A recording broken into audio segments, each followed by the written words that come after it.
Maayong buntag sa tanan. Good morning. Another day, another sharing na pud daw today with Kuya Nico. Before we begin, join me in a short prayer. In the name of the Father, and of the Son, and of the Holy Spirit. Amen. Hail Mary, full of grace, the Lord is with you. Blessed are you among women. Blessed is the fruit of thy womb, Jesus. Holy Mary, Mother of God, pray for us sinners, now and at the hour of our death. Amen. Mary, help of Christians, pray for us. In the name of the Father, and of the Son, and of the Holy Spirit. Amen. Thank you, everyone. Thank you, Lord, for another day.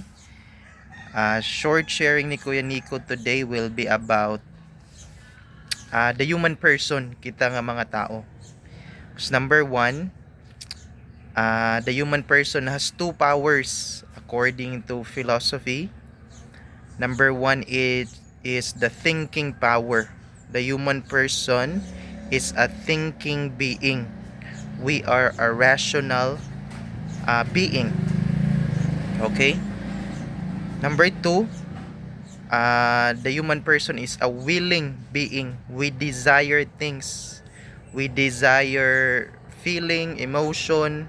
So willing, we will things, volition, and knowing, knowledge, or a rational being. Okay? Now, as mga tao, number one, dagan ta gusto may balaan, nga information, nga knowledge, nga mga butang, no? We wanna know things. Number two, we want the good. Something good sa ato, dili lang knowledge nga could be dangerous or destructive sa ato, but things that are good for us and our lives, no? Now, the Catholic faith would teach us that the object or the goal of the human mind, of the reason, thinking, knowing that we have, is the truth. Not just any truth, but the absolute truth. Right? So that's very important. Muna nga atong nahuna dili mahimutang sa mga gagmay nga truth or kamatuoran, but we are hungry, thirsty for the ultimate truth, the ultimate cause of reality that we have in the world and in our lives. Number two, the heart is restless until it rests to the absolute good, which is our Lord Jesus Christ.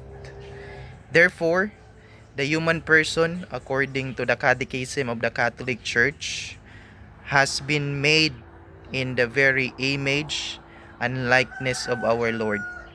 Upon creating us, He has planted a seed, a hunger, a desire in our hearts and in our minds, in our lives in general. To seek Him, to know Him, to find Him, to serve Him, and to be with Him. Amen? Amen mga igsoon, no? So that's very important nga number one, dagan ta gusto buhaton, dagan mabuhat, dagan adtuan, dagan ma-accomplish sa atong kinabuhi dinhi sa kalibutan. But let's not forget, never ever forget the Lord, no? Know your priority.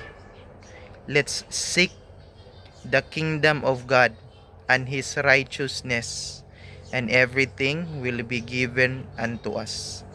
I think that's very important nga mag-reflect ng reality, no?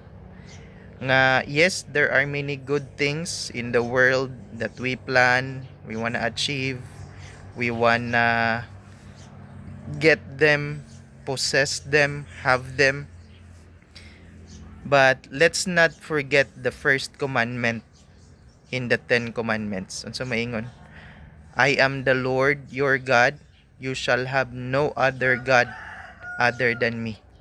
So let's prioritize the Lord, who is not a indifferent God, who is not a distant God from us. He is and He has become one of us. The word became flesh and dwelt among us.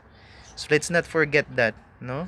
Na si Lord Jesus is the incarnate word, the incarnate love. For God is love. Let's give time to the Lord. Let's prioritize the Lord before anything else, and we will know how to use the things that we have here on earth. Thank you so much, and God bless.